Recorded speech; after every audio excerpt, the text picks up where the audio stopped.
मैं पूजा पाठ इतना किया करती थी, इतना किया करती थी, इतनी आस्था कि हर बात में भगवान जो करेंगे राम करेंगे। अब मेरे साथ इतना अच्छा ही अच्छा काम क्या करते थे, मुझे पूजा का फल मिलता ही गया, मिलता गया। इतना मिला कि मैं बहुत अपने के खुश नसीब समझा करती थी। मैं नहीं, सारे गांव लोग कहते थे कि तिवारी जी जैसा खुश नसीब कोई है ही नहीं। मेरे तीनों लड़कियां अच्छे अच्छे घराना में शादी हो गई, बिना तिलक दान दहेज की अच्छे घराने में गई, बहुत खुश है। लड़का मैंने पढ़ाया, इंजीनियर बनाया, बहुत अच्छा लड़का हुआ। वो भी संस्कारिक था। माता पिता का बहुत ध्यान देने वाला था। कारण उसके साथ यही था कि ससुराल के पक्ष में नहीं रहता था। उसके मिजाज से ससुराल वाले पक्ष उसके मिजाज में अच्छा नहीं लगते थे। उन लोगों का यही धारणा था कि हमेशा ससुराल आए, ससुराल में अपना कमाई दे, लड़की मेरे घरे आए, खूब खर्चा करे, खूब खर्चा चलाए, जो कि मेरे लड़के के लिए अच्छा नहीं लगता था। वही बहुत स्वाभिमानी स्वभाव का था। यही उसका था कि नमक रोटी खाएंगे तब, या हम उपवास रहेंगे तब, रहेंगे अपने घर, बीबी रहेगी मेरी साथ। वो घर पर रहती, वो बाहर नौकरी करता। कभी कभार बनारस वगैरह घुमाने के लिए जाता था। मैं कह देती, लड़कियों के अपने पास रखती, छोटी छोटी बच्चियों को अपने साथ रखती, लालन पालन करती, उन्हें घुमाने के लिए छुट्टी दे देती। फिर मैं कहने लगी कि इसे दिल्ली ले जाओ, लड़कियों को एडमिशन कराओ, बड़ी बड़ी हो गई। वो कहता कि घर पर पढ़ेगी। मैं साथ लेकर गई, कह कि नहीं यहीं पर रखो, पढ़ाओ, तुम खाना नहीं बनाकर खा पाते हो, यहीं पर रखो। लड़कियों को वहां पर एडमिशन भी करा दिया था। रहने लगी बहू, लेकिन लड़के के साथ भी बहू अच्छे से नहीं रह पाती थी। घर पे तो लड़ाई झगड़ा करते थे तो यही कहा करती थी कि सास हमें सब मुझे पिटवा रही है, मेरा दुर्दशा करवा रही है, मुझे भी कलंक लगाती थी। लेकिन दिल्ली भी चैन से नहीं न रही, न रहने दी मेरे लड़के को। उसकी यही धारणा था कि जैसे सारे मेरी बहनें, 6 बहनें हैं, मेरी बहनें रहती है उसी तरह ये रहे। देखिए उन लोगों के बहनों को, उन लोगों के घर का रीति रिवाज हम लोगों का पसंद न था, और वही चाहती थी। इसी से वो अच्छा नहीं मानती थी। अब मेरे लड़के के लिए वो अच्छी न थी, लेकिन यही कहना था कि तुम जहां पर जैसा माहौल देखती हो उसी तरह तुम ढल जाओ, तुम रहो, तुम्हें कोई चीज की कमी तो नहीं है। लेकिन नहीं मानने की तैयार थी। वहां रहते हुए 10-12 दिन मेरे लड़का वेंटिलेटर पर रहा। एक दिन देखने तक नहीं गई हॉस्पिटल। मैं दोनों टाइम जाती थी, एक एक घंटा जाती, वहीं पर पाठ पूजा पाठ किया करती थी। आई सारा सारा रात अपने भाई को लेकर मार्केट करती, बाजार करती। हम बहुत चाहते थे कि जब पुत्र है, केवल मेरा पुत्र है, अभी शादी नहीं हुई, तो माँ पिता का पुण्य फलता है।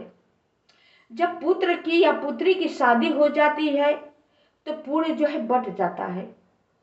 वो पुत्र का आधा भाग्य औरत ले लेती है, औरत का आधा भाग्य पुरुष ले लेता है। भाग बट गया। नहीं तो अकेले मेरा पुत्र होता तब मेरे पुत्र के साथ ऐसा नहीं हुआ होता। वो बहू जब से मेरे घर में आई, 50 साल अभी पूरा नहीं हुआ, 4.5 साल रही, मेरे घर में अशांति रही, अशांति करती रही। इतनी जिद्दी, इतनी नालायक, इतनी झूठी थी, सबको कलंक लगाती थी। लड़का परेशान रहता था, किसका सुने, पिसता था। कभी माँ बाप के बात सुने तो कभी बीबी के बात सुने। बोलता था कि इधर तो एक बार मैं सुनता हूँ, अंदर तो मैं हजारों बार सुनता हूँ। मैं टेंशन में मर रहा हूँ। हम लोग कुछ नहीं कहना छोड़ दिए लड़की के रूप रुख देख करके, लेकिन वो नहीं मानती और सारे लोग से कहती कि माँ ही सब कुछ कर रही है। उसका पाप जो है इकट्ठा होता गया, मेरा पुण्य जो है क्षीण होता गया, क्षीण होता गया, क्योंकि भाग तो बट चुका था उसका नसीब में। इतने हमें वो रुलाई है बहू ना, आज रोने के लिए वो तैयार है। भगवान उसे रुला रहे हैं, हम तो रो ही रहे हैं, मेरा पुत्र गया है। हम नहीं जानते थे कि इसका भाग इसमें बट जाएगा। इसका पैर अच्छा नहीं है मेरे घर के लिए, उसका पैर अच्छा नहीं था। घर में आई, साथ साथ में वो राक्षसी बनकर आ गई, कलह पैदा कर दी घर में, जो कि मेरा छोटा सा परिवार बहुत खुशहाल था। वो आई या घर में कलह पैदा कर दी। उसके सारी की सारे बहनें इसी तरह है, भाई भी उसका परिवार ही, उसका खून भी वैसा है। मेरा घर उजाड़ कर माने। आज भी पता ना लोग क्या करेंगे, भगवान जाने, हमें पता नहीं। उन लोगों के ऊपर छोड़ दिए हैं। जितना तुम लोग को आतंक करना पड़े, तांडव करना बन पड़े, उतना कर लो। इसका जवाब हमें जैसे दिए है वैसे तुम लोगों को दे। बस हम संतोष कर ले, आप प्रभु संतोष न करें।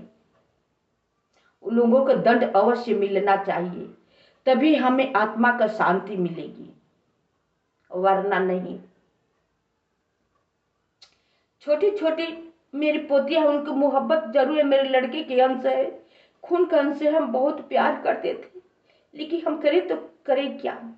बगैर माँ के तो रहेगी नहीं, रहने वाली है नहीं, छोटी है। बहुत कलेजे पर पत्थर रखकर जब अपने पुत्र को खोकर मैं जी रही हूं, तब अपने पोतियों को खोकर जिंदा रहूंगी। जब मेरा पोष पालकर थोड़ा बड़ा होकर मेरा पुत्र चला गया, तो मेरे पास बचा ही क्या। अपने पुत्री को लेकर के वो खुशहाल रहे, उसी खुशी के लिए घर में अशांत किया करती थी, अब से वो खुश रहे। हमें उसे अपने घर में नहीं रखना है, वो रहेगी नहीं और किसी को चैन से नहीं रहने देगी। दुनिया में हम सुनते हैं, वो भी कहती है कि सास मुझे पिटवाती है, सबके सामने सबके बाजार में अपने ननद को जाते वक्त, जाते जाते उसी स्थिति में 13वीं के दिन ननद को झोंटा पकड़कर मार पीट करके गई। अब बताइए, जबान से मुझे कुछ बात नहीं निकल पड़ रहा है कि वो कैसी बीबी है कि उसके पति चल गया। घर पर कहती थी कि मैं इस घर में तांडव करूंगी। मैं उसकी बात सुनकर सोच में पड़ गई कि अभी तांडव ही करने को कह रही है। तांडव? अरे तुम्हारी जिंदगी में तो ऊपर वाले ने ऐसा तांडव कर डाला, ऐसा तांडव कर डाला कि 26-27 साल की उसकी उम्र है। तुम कैसी अपनी जिंदगी बिताओगी 2 बेटियों को लेकर के? अभी तांडव से तुम्हारा पेट नहीं भरा, अभी तांडव करोगी? कर लो, ऊपर वाले तांडव तुम्हारी जिंदगी में करने के लिए तैयार है। जैसे सबकी जिंदगी में तुम तांडव की हो ना, तुम्हें जवाब मिल रहा है, लेकिन समझ नहीं है। अभी कुछ बाकी है। अब मुझे तो मिला तुम्हें आने से, तुम ना घर में आती न कुछ होता, क्योंकि लड़कियां मेरा जहां जहां गई है वहां खुश है। पहले मेरा लड़का रहता था, बहुत खुश था। जब से मेरे घर में आई तब से तांडव करने लगी, तांडव करके मेरे लड़के की जान ले ली। अब भी कहकर गए हैं कि तांडव करूंगी। कर लो, अभी कुछ बाकी है वो भी पूरा कर लो। हम चुपचाप है, कुछ नहीं कहेंगे। लड़का को कि यहाँ से कंपनी से बहुत पैसा मिला, बहुत पैसा मिल रहा है, करोड़ों रुपया।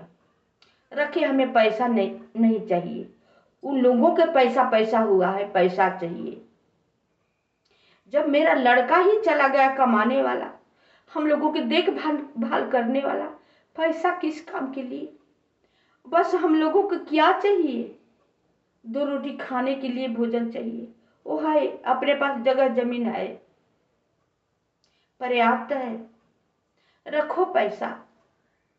पैसा नहीं चाहिए। आज भी कोई कहे कि उतना पैसा ले लो, मेरे पुत्र को दे दो, तो मैं सारा जायदाद दे दूंगी, मेरे अपने पुत्र को ले लूंगी। और वो लोगों की जितना हो सके उतना पैसा चाहिए। उसका बड़े वाला भाई 25 तारीख मेरा लड़का का अंतिम दैत्य हुआ, अंत शांत हुए।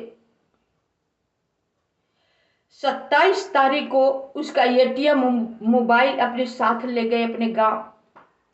अब मोबाइल से पैसा निकाल कर अपने बीबी के खाते में जमा किया, अपने भाई के छोटे भाई के नाम खाते में जमा किया, अपने खाते में जमा किया।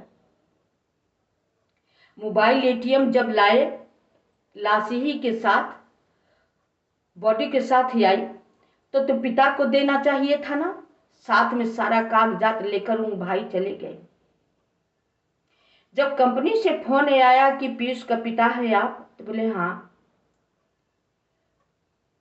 तो मैं कंपनी से बोल रहा हूं, मृत्यु प्रमाण पत्र चाहिए। इनके पास कुछ था ही नहीं। तब जरूर समझ में आया कि उनका मोबाइल चाहिए, एटीएम चाहिए, क्या कि उनके पास। पता चला कि वो लेकर चला गया। तब मेरे दामाद बोले कि जल्दी पठवाओ, उसकी जरूरत है। तब अपने बहनोई से पठवाए, जो कि उनकी बहनों से हम लोगों के, अपने लोगों को कोई रिश्ता न था, न नेता हकारी था। वो लोग जबरदस्ती आकर लड़ाई किए। उन लोग जैसा मेरा दुश्मन कौन है? लेकिन उसी समय के मैं इंतजार कर रही हूँ, जैसे मेरे घर में हुआ है, लोग आकर किए हैं, उन लोगों के साथ जिस दिन वैसा होगा, उसी दिन मेरे लड़के की आत्मा का शांति मिलेगी, हमें भी आत्मा का शांति मिलेगी। मेरी माँ का आह है, बद्दुआ है, उन लोगों के साथ ऐसा भगवान करे। तभी समझ में आएगा कि पुत्र का, एक माँ का आह क्या होता है। घर उजड़ने का दाह क्या होता है। तभी लोग का समझ में आएगा। वीडियो को अधिक से अधिक आप सब शेयर कीजिएगा, कमेंट कीजिएगा कि ऐसी, मेरे कहने का मतलब ये था कि ऐसी गलती आप सब कभी न करें। उसकी एक कुंवारी बहनें थी, डेड बॉडी जब आई, सब लोग, हाहाकार मचा हुआ था, पूरा गांव शोक में डूबा हुआ था, चित्तकार घर में मचा हुआ था। अब वीडियो बना बना कर अपने घर सबको दिखा रही थी। उसके एक बहनोई था, जब मेरे लड़के को आग, चिता पर सुलाकर आग लगाया गया था, तो वीडियो बनाकर लड़की को दिखा रहा था। उसको मौत को मजाक बनाकर लोग रख दिए। ऐसा मेरे साथ लोग दुर्व्यवहार किए हैं ना, ऐसा दुर्व्यवहार किए हैं ना कि जितना कहे उतना कम है। और लड़की भी जहां जाए, जिस तरह मेरे लड़की मेरे घर आकर अपना व्यवहार की है ना, वो कुंवारी लड़की है, जिस घर जाए उसके साथ वैसा ही हो जिस उसकी बहन की हुई है। उसका भी मांग उसी तरह सुना हो जाए, उजड़ जाए, उसको तब दाह समझ में आएगा और उसी तरह वो रहे। उसके समझ में नहीं आई कि अपना दिन हम कैसे बिताए, उसके भाई को समझ में नहीं आए, क्योंकि भाइयों का बहुत शौक है अपने बहनों के अपने घर रखने को, बहुत शौक है। शौक अच्छी तरह से पूरी हो जाए। सारी बहनें कोई घर में परिवार में नहीं रही हैं, घर गृहस्थी नहीं बसाई हैं, अपने आदमी ले लेकर के मैके रहती हैं या बाहर 10 रुपया के 2 टके की नौकरी पर रहती है। एकदम हम क्या कहें, वैसी तो औलाद हम किसी को देखते नहीं, सब परिवार हम देखते नहीं। ऐसा नीच के घर में मेरा रिश्ता हो गया कि मेरा घर बिखर गया, उजड़ गया। तो यही आप सबसे हम कहेंगे कि रिश्ता कीजिए,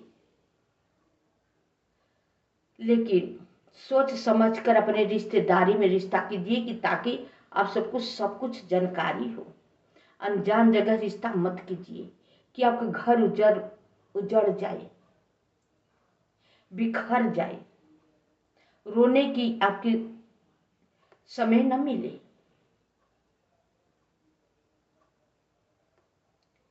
यहीं पर कथा अपनी समाप्त करती हूँ। मेरी कथा सुनकर लाइक सब्सक्राइब अवश्य कीजिएगा, कमेंट कीजिएगा, शेयर कीजिएगा कि रिश्ता जब भी करे तो सोच समझ कर करे, अपने रिश्तेदारी में रिश्ता करे, अनजान जगह नहीं। अनजान जगह किएंगे तो शायद आप इसी तरह जैसे मैं ठगी गई हूं ना, आप सब ठगे जाएंगे।